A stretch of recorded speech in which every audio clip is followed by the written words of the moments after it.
My wife is a true bird watcher. Any bird watchers, bird lovers? Just curious. Like you just love, yeah, okay, great. A couple. So if you know my wife well, you might have had the experience where you're having a conversation with her and then suddenly she's not listening.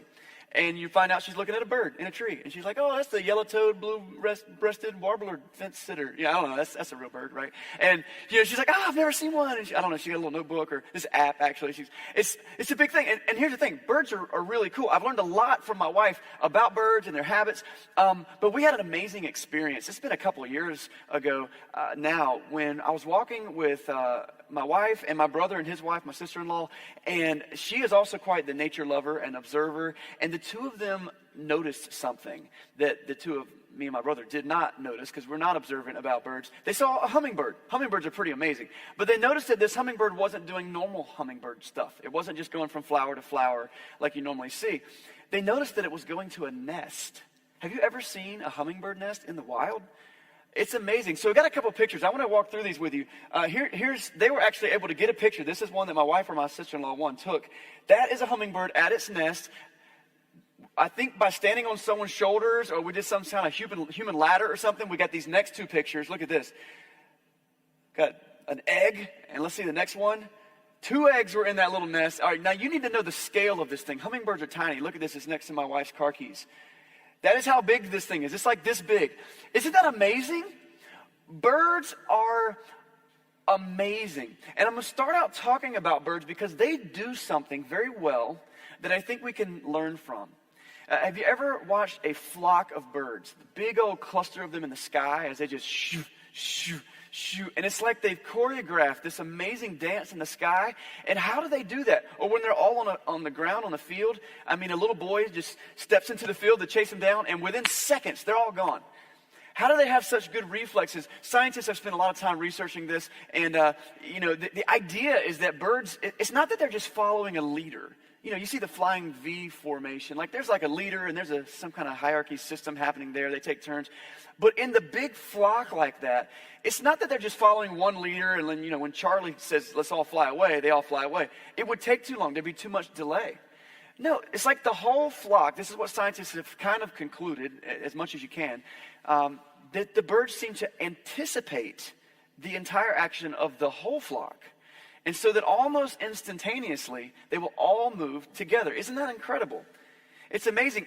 And they are in flocks for pretty good reasons. The main two reasons are pretty obvious and pretty powerful. Like, one thing that is really good about being in a flock is that they're safer.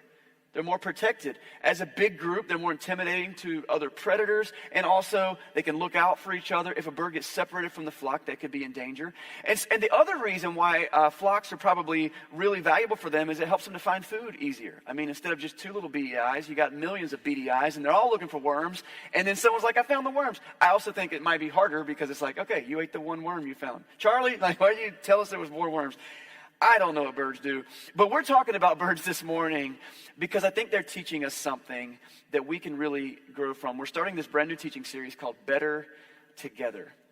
And hopefully you can see immediately, especially in the little bumper video we just showed, like these birds, when they're together, they survive better, they're stronger, they thrive better. The title of this series comes from a book that I've recently discovered by a guy named Rusty George by the same title, Better Together. Actually on Amazon right now, you can read a Kindle version for free. So I checked that out several weeks ago. I was like, I like it. I'm gonna grow from this. And I got the idea from another pastor friend of mine. But I was drawn to the idea of better together, especially as the church, because through the last 2 years, we've experienced a lot of apartness, haven't we?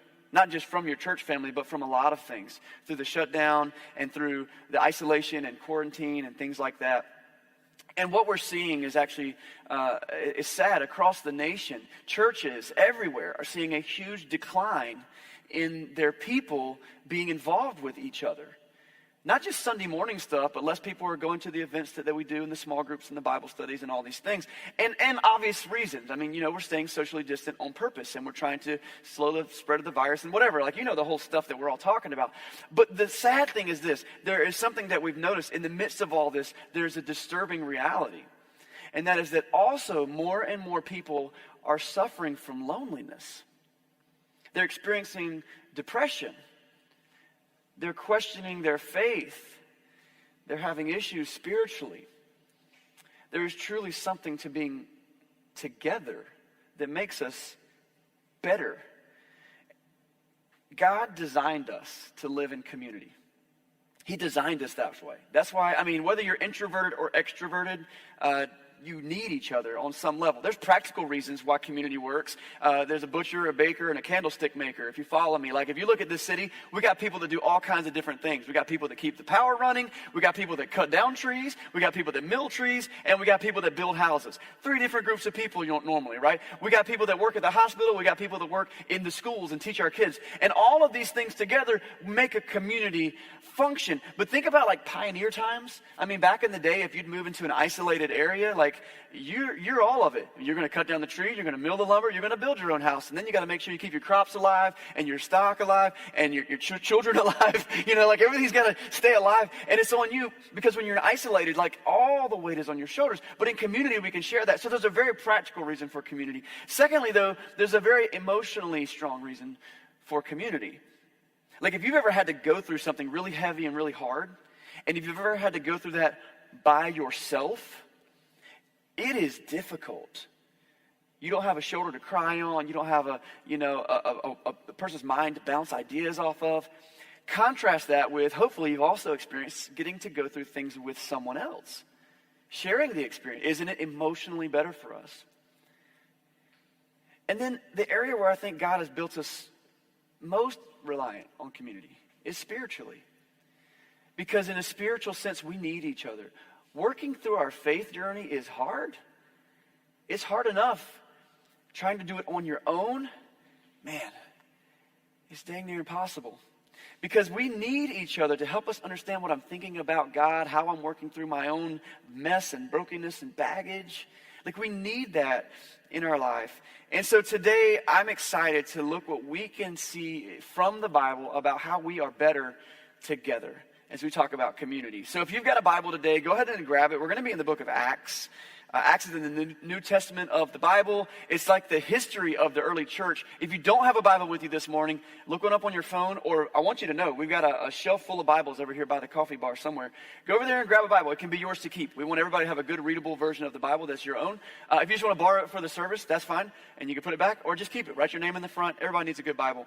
And so we're going to be in the book of Acts in chapter 2, and we're going to start reading starting at verse 42, and just to give you some context of where we're coming in, because you might not have the whole thing memorized, basically what just happened earlier in Acts chapter 2 is the church just started, basically. The Apostle Peter has given this awesome sermon. The Holy Spirit came down, some miraculous things happened, and it was like the jumpstart, kickstart, very first day of church ever, okay? And so near the end of that chapter 2, in verse 42, we see how the very first church interacted.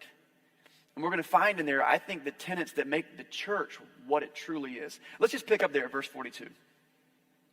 It says, they devoted themselves to the apostles' teaching and to fellowship and to the breaking of bread and to prayer. Note those 4 things. We're going to get back to those. It says, everyone was filled with awe at the many wonders and signs performed by the apostles. All the believers were together and had everything in common. That last phrase is so cool, a little bit ominous. They had everything in common. And when you hear that, you might think of some sort of like social utopia, like I don't know if we're all just wearing the same single-colored jumpsuit and getting in our little spaceships like you see in futuristic movies. That's not at all what this everything in common is about. It's not that they all agreed on everything. In fact, we're going to find out later in the book of Acts, they didn't always agree on everything. But the idea of sharing everything in common was, the key word there is they shared. They shared. You can learn more about it in the next verse. It says, they sold property and possessions to give to anyone who had need. They shared their stuff, their resources, their homes, their food. It says they broke bread in their homes. They ate together with glad and sincere hearts, praising God and enjoying the favor of all people. And the Lord added to their number daily those who were being saved. So that's the picture of the early church that we get at the end of chapter 2 in Acts. You just see this group of people, and the word I want us to use is together or community. They needed each other. And we're going to see as the story of the church plays out, if you were to read the rest of the book of Acts, that is the model. They're meeting in each other's homes. They're sharing meals together. They're doing all this stuff.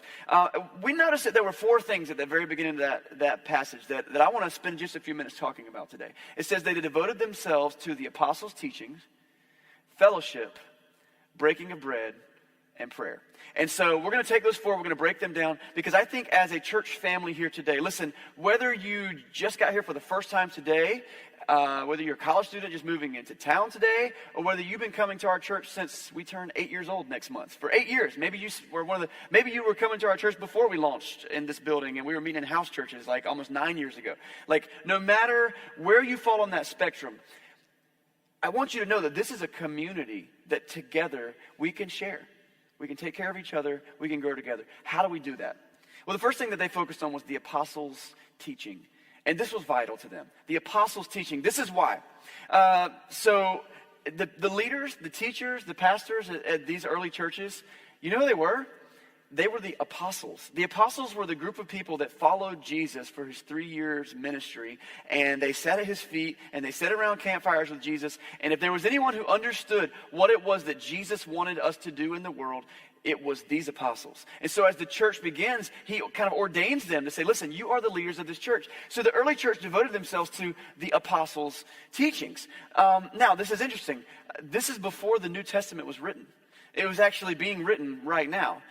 Because not everyone was going to get to hear from the apostles. They were a finite group of people. So they wrote down letters and they sent them out to all the churches. And they were like, listen, this is how you should conduct yourself. This is how you should do church. This is how you should serve the community. This is how you should treat people who are your enemies and people who are going against you. So they write these things down and they eventually become compiled into what we call the New Testament today.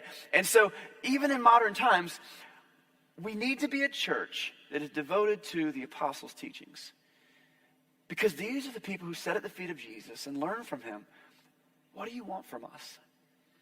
How can we change this world? I love the phrase that God wants to partner with us to change the world. And one of the things that he did is give us these guys to teach us some things. And so that's the first of that list. They devoted themselves to the apostles' teachings, fellowship, the breaking of bread, and prayer. Now those last three, we're going to spend a few minutes on those.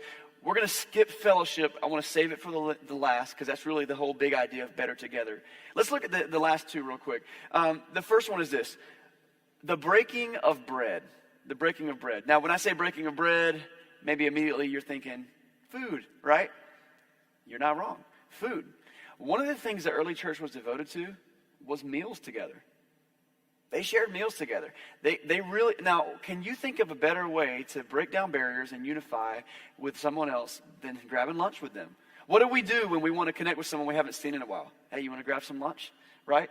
What do you want to do? You know it's going to be like a job interview. There's going to be a really good one if they say, can we take you out to lunch? Like, you can really break down barriers and build unity over a meal. And the early church was really big on that. Beyond that, and also sharing meals is a great way to take care of people who are in need. Look, if we're already cooking a big pot of soup for the family, let's invite, the neighbors who maybe don't have as much. But there was a very special meal that they focused on weekly. It survives today in what we call communion. We've got these little stations, and we'll talk about them a little later in the service, where there's a little cracker and there's some juice. I'm going to tell you, the early church had communion. They had communion every single week, but it wasn't nothing like what we do, man. They were like Thanksgiving spread, okay? They called it a love feast, and everybody's bringing it's a potluck, and people are bringing their stuff. And after church in the service, like right at someone's house, we're laying it out in a picnic style, and everybody's enjoying the fellowship. And it's a follow-up, and again, we're going to talk about communion when we get to our communion time, but it's a follow-up to what we see the disciples doing with Jesus before he gave his life on the cross. And it's something that Jesus instructs them to do, that every time they get together and they break bread, that they remember his death until he comes again. This is something that the early church did every single week, which is why we do communion every week at our church. One of our goals, we're a non-denominational, independent church. Our goal is to do our best to be like a New Testament church in 2021. And so what did we see the early church do? We saw them break bread together every week. And so it survives in a symbolic meal that we have here. But the breaking of bread, it allowed them to remember the death of Jesus and his resurrection. It allowed them to share time together. It was beautiful. They also devoted themselves, the last thing on our list is to prayer. Prayer is, if you're going to have a community, focused around God, who's someone you think you should invite? God. And so prayer is an excellent way of just communicating and communing with God. Prayer can be confusing. I've done several teaching series on prayer since we started this church here, and every time we get into it, I love the feedback we get, because I think when it comes to prayer, we get confused. I don't know about you, but I've prayed for things and asked God to do things that didn't happen the way that I wish that they would. And so I'm looking at that like, did I do it wrong? Is he not interested? Is he not listening? The more that I understand prayer and the more that I live my life, the more that I kind of realize that God is always listening. And I believe he always answers our prayers. It's just that the answer isn't always yes. Sometimes it's not right now. Sometimes it's, let's just see how things work out. Sometimes the answer is, no, that's not good for you. You don't need that. Or I've got a better, sometimes it's like, oh, you think you want that. You just wait. I got something so much better in store. But what is prayer? Prayer is a conversation with God. It's sharing my heart with him. And we can do it when we eat. We can do it when we go to bed. Those tend to be typical times. But I'm telling you, the more that we can get in the practice of just communing with God throughout the day. I mean, you're just having a stressful moment. And in the moment, if you can just be like, Lord, if you can just help me calm down right now. His Spirit moves among us and it really changes us and it helps us. But what we see the first church doing is that prayer was something they were devoted to together. So we pray in our services, like we've done it. I think Will prayed a minute ago. And a lot of times it seems like prayer is just a transition. It's like, well, let's make sure it's not awkward when one person's walking on the stage and the other person's walking off. Somebody pray as a transition. And it's easy to get stuck into those little ropes.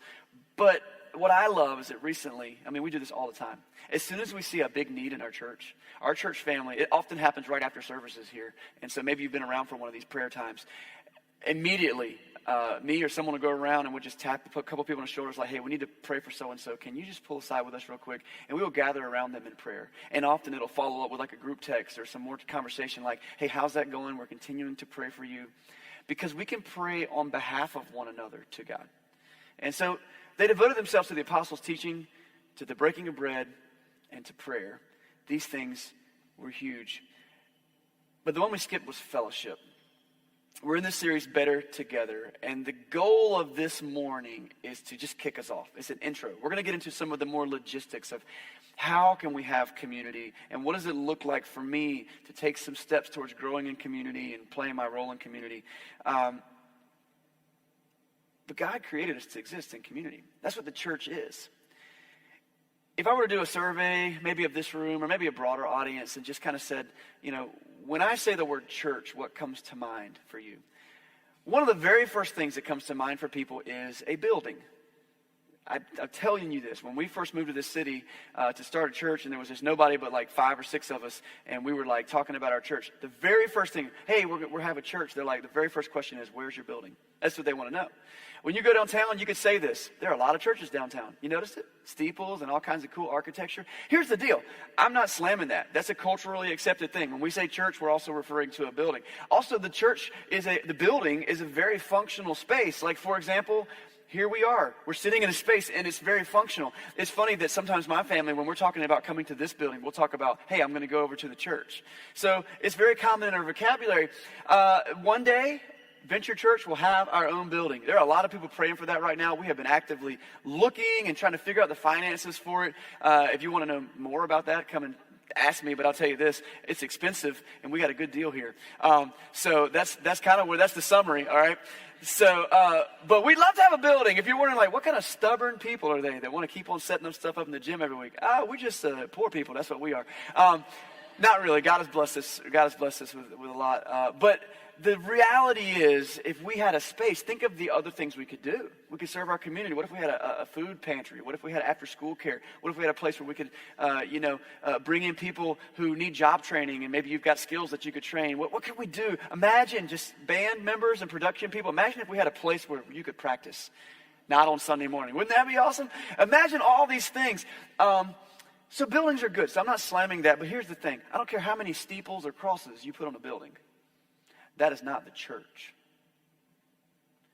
The church is people. I'm going to prove this to you right now. Tomorrow, this will be a basketball gym. People be sweating and talking smack and whatever happens, and it'll be a basketball gym. No one playing basketball will be like, this is a church. Because a church is not a building. A church is people. You know where the church will be at that point? Out in the community, shining light in dark places. The church is people. And the heartbeat of church is fellowship, community, shared lives, being better together. Listen to how the first church modeled this for us. We kind of read it a little bit, but this is in verse 44. It said that all the believers were together and had everything in common. We talked about that. They sold property and possessions to give to anyone who had a need. And every day they continued to meet together in the temple courts. So worship was a big part of their daily thing. They didn't wait till like Sunday to do that. They're like every day they're going to worship. They broke bread in their homes. They ate together with glad and sincere hearts, praising God and enjoying the favor of all people. And the Lord added to their number daily those who were being saved. So this was a group of people who looked out for each other. And I want you to notice this. They broke bread together in each other's homes. They were doing stuff together. We have a staff. We've got a very small staff at our church. Myself, I'm the only full-time staff at our church. We've got Emily and we've got Ashley, and they do more than their fair share. We've got a lot of volunteer leaders. But listen, you don't have to wait for one of us to plan an event for you to get together with your church. You follow me? Like, this is just community. Inviting people over and having a cookout, a meeting at the park, and going to some kid's baseball game that goes to church with us. Like, you see what I'm saying? Because this is the heartbeat of community. More than just the organization. The church is family. And so our church, I can speak for our local body here, it's not our goal to be a mega corporation church. As cool as it would be to have 3,000 people packed into a place, the fundamental value we want to hold on to is that you can still have family there. Now, I want to be clear. You can have family in large groups too. It's got to be deliberate. And some of those large churches are really good at organizing that type of fellowship. But what I'm saying is the goal is not for us to be a business. The goal is for us to be a family. We were designed to live in fellowship. You know, when God created the first human being, Adam, by verse 18 of Genesis chapter 2, he already realized that Adam wasn't going to be good alone. Genesis 2:18 said, God said, it's not good for man to be alone. I will make a helper suitable for him. Why? Because God knew that Adam needed someone to share his life's experiences with. To laugh together, to cry together, to work hard together, to play hard together.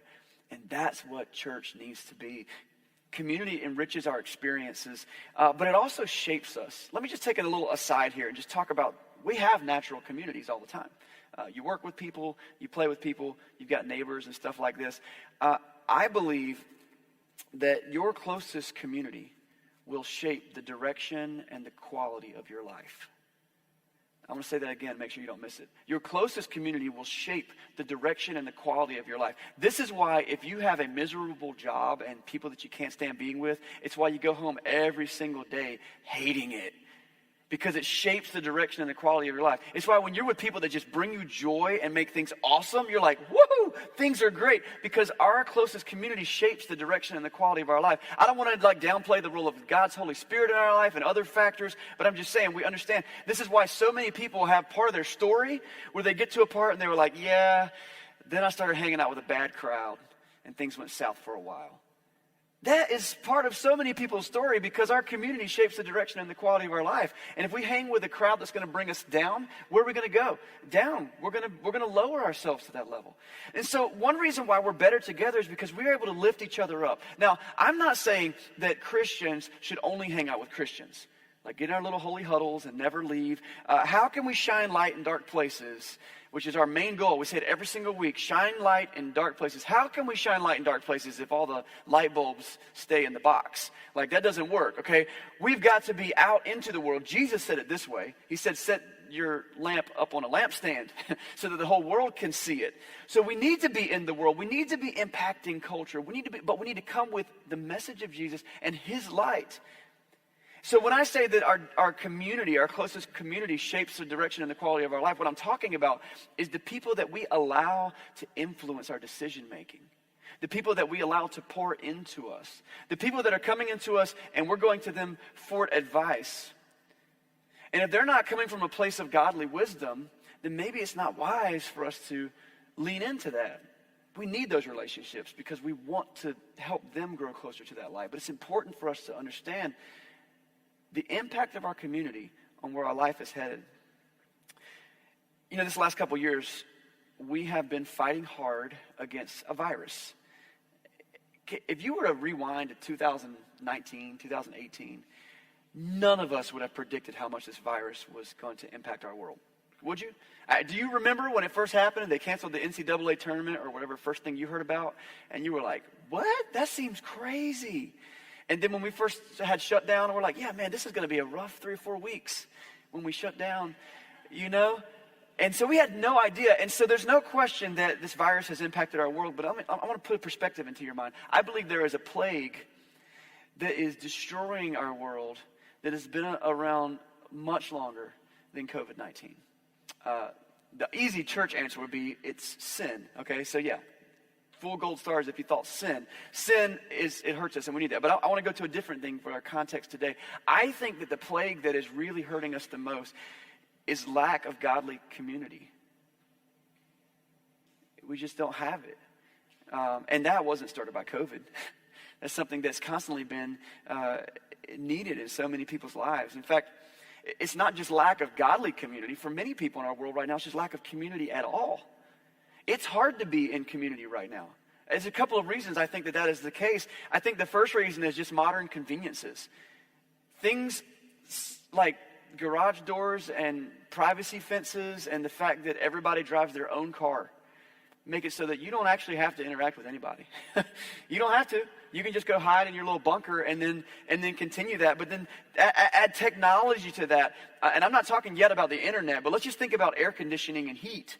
Okay? Like, think about how much easier it is to stay in your house, away from your neighbors and other people by just staying in your house. And then add to that entertainment. I mean, there's thousands of, TV channels. And I don't know how many people even use, TV channels anymore. We've also got, thousands of streaming apps. You can watch literally anything you want to, anytime, anywhere. This is the world we live in, and so it straps us to our couches. I think about online bill pay and how much online bill pay has affected community. I remember when I was a kid, there was this ritual that my dad went through every single week, and when I was really little, I remember getting in the car with him to go pay the bills. Does anybody remember that? We lived in a small town, and he would drive to the power company and write a check. Thank you, Donna. And then he would go to the bank, and I don't know what he did in there, but he spent a lot of time going to the bank all the time. We got to drive through it every single time. And then you would go pay, another bill. And everything, you were in person, but with online bill pay. And with online shopping, you don't even have to go to restaurants anymore. More and more and more, our culture is leading us to a place where it's easy to be isolated. And so that's why this is becoming an increasingly big problem in our culture. And then add to that the false security of social media. Now, I want to first of all say social media has been a blessing, especially during the shutdown time. For our church, that's right now, we're using social media. We have this service on a social media platform right now so that people who aren't in this room with us can be with us. But I don't think I have to explain to you that it cannot replace a hug or a high five or sitting across the table from somebody with a cup of coffee. And I don't say all this to be grumpy old man and we need to get back to the 1920s when everyone was dying of all the other diseases. That's not what no, all this stuff is great. This is great, but we have to be intentional about community. And what I want to encourage us to do, and that's really one of the main goals of this teaching series, so we're going to be in this for 4 more weeks, is that as a community we can say, no, this is important to me. This is important to me. I love so many emails I got this week after I sent out what was a very difficult email to write and send, asking our church family to wear masks again. Oh man, I felt like I was sending nuclear bombs into a peaceful community. I was like, oh, they're going to hate this. And that's why if you read the letter, it was all about, listen, this isn't about masks. This is about let's just read the letter. If you haven't got it, I'll forward it to you. But I got so much positive feedback. I told my wife, I've never received more replies to an email from the church than to this one. And so thank you, those of you who did that. Because I think we all get it. It's look, we're just trying. There's priorities and there's priorities. And so, if I got to wear a mask to be with you guys more often, I'll do it. At the very beginning, I was like, this is dumb. I'm not doing this. I'm not trying to make a political statement. I'm trying to make a community statement. I want us to be together, whatever it takes. And that doesn't mean just this gathering here. That means like whatever we can do to be together in the community, make different friendships and help that grow. That's the goal of what we're getting into this whole series. Guys, we are the church, and the church is people, and we need each other, and the world needs the message that we have to offer. Jesus was God in the flesh that came to this planet to establish community with us. So many other world religions have this belief about a big angry God sitting on a cloud, throwing lightning bolts or whatever, that kind of mentality. But we have a God that came near because he is a God who values community. We're better together. And the first church was all about it. Again, Acts chapter 2, this is verse 46 and 47. They broke bread in their homes. They ate together with glad and sincere hearts, praising God and enjoying the favor of all people. And the Lord added to their number daily those who are being saved. That last little line is huge, those who are being saved. Listen, if you've been a believer for a long time, I hope that you can really grab onto this. If you're just visiting and you're finding your footing in faith and stuff, that's cool too. But I just want you to, I'm glad you're here, super glad you're here. I hope you'll come back. But those of us who have kind of been in it for a little while, this is not just a social club. Souls are at stake. And when the community in the early church gathered, their main goal was to introduce people to Jesus to redeem their soul from sin. That's why they broke bread. That's why they gathered and prayed. That's why they worshiped in the temple daily. I want you to be thinking about people in your life that you're like, man, I bet they would be better together with us too. And not just us, but with their Creator, through the message of Jesus. I want to close up with a couple of things. Really one big idea. I want to invite all of you to more fellowship. Not more Sunday morning church attendance, but that's great. And this is a good launching point every week. It's good to gather together and get on the same page and get into God's word and praise him and stuff like that. But let me just say this to a couple of people in this room, like groups of people. First, I've mentioned a couple of times, if this is your first time with us today, I'm so pumped that you're here. We just want to help you find community. And so this is my simple request of you if this is your first time. Just come back next week. That's it. We do this every week, and I know it's hard to make friends, and it's hard to get into community, and so just come see what's up. Come see what's going on, and I think it's pretty great people here. We don't bite. Most of us don't bite. Some of us are crazy, and I think if someone does bite you, it was an accident. It was like they thought it was something else. But no, seriously, like just hang around one more week. To another group of people, I know that since we re-entered worship services in person in February, we've had a lot of people come in, and I think some of you are watching online, whether it's right now on Sunday or later in this week, and some of you are in the room right now, and you maybe have felt a little bit on the fringe, because you're like, I don't know, it's really hard. You remember middle school? It's just like, I don't know how to get into the conversation. I get it. That's the way it is for me too. I want to challenge you. I want you to start not thinking of this as the church that I go to. I want you to start thinking of this as your church family. And take a deep breath and be bold and introduce yourself to somebody today. Because that's how it starts. And it'll be a brief moment of like, but then I'm telling you, you won't fall on your face. It's community. That's how it happens. And then to all of us, I want to invite you to be part of what we're doing all the time. It's our goal as a staff to plan at least one monthly event where we get together somewhere in the city and we do something. Make an effort to be at that stuff. I know you've got a lot on your calendar. I know that especially those of you who are here setting up on Sunday morning when we plan things on Sunday afternoon, you're like, man, that's like 24 straight hours of doing stuff with church. I get it. But if you go to our homepage of our website, jointheventure.com, scroll to the very bottom, there's a calendar on there. And we keep it as up to date as we can. We've got stuff planned all the way through October and November right now. And so get that on your calendar so that you can free up some other time and make sure that you're with your church family and be part of that. I mentioned already the college students that are in the area. And so college students, come hang out at my house tonight, if you will. I've already talked to a few people, so I think you won't be alone with just me and my wife and my crazy kids. And so, but even if it's just us, we're pretty cool. My wife makes good food. Come hang out with us. Start building some community there, and help us help you find an anchor. I want to talk to our men and women. In October, we've got a men's retreat and a women's retreat. And I don't want to get the dates wrong right now, so I'm not going to say that. Look at the calendar. But we're going to be announcing it soon. And that's a night away where we're going to go stay in a place. We're going to just have a great retreat away, and it's going to be stuff that will not only just fill you and help you in your life as you are right now, but help you grow in community with each other. And then another great way is to serve together. And so next month, September 26th, we're actually not going to have our worship services here in this room. We're going to do something that we used to do in the early years of our church. We're just going to cancel that service. We're not going to cancel the service. We're just going to serve in a different way.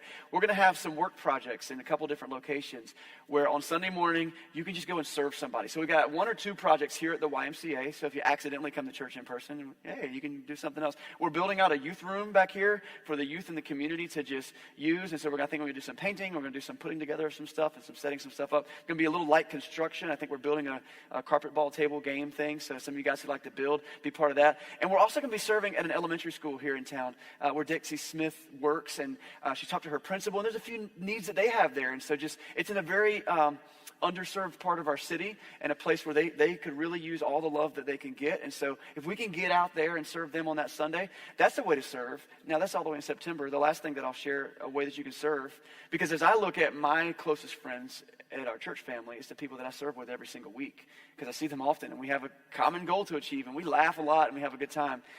And that is to consider serving on one of our setup teams. We're going to, in a couple of weeks, start something called Erase the Red. And it's just our annual volunteer campaign so you can know what the needs are. But let me just tell you, this morning, like over half of our team, it seems like, I might be a little bit exaggerating, but I think that's about right, had to call in sick. And so the very small group of people got everything set up in the building today. We were glad to do it. We had a little meeting. We were smiling. We were laughing. And we started a little bit late. That's okay. But here's the deal. A couple of hours a week serving with our church family, you won't regret it. And so I would encourage you, if you don't want to wait until we do the Erase the Red campaign and you just want to mention it to me or Emily at the door there or one of the guys on the stage up here, write on the cards, I'd love to volunteer. We've got lots of ways that you can plug in, and that's a way to do community too. This is just an intro to what I hope will truly be a culture-shifting thing for our church.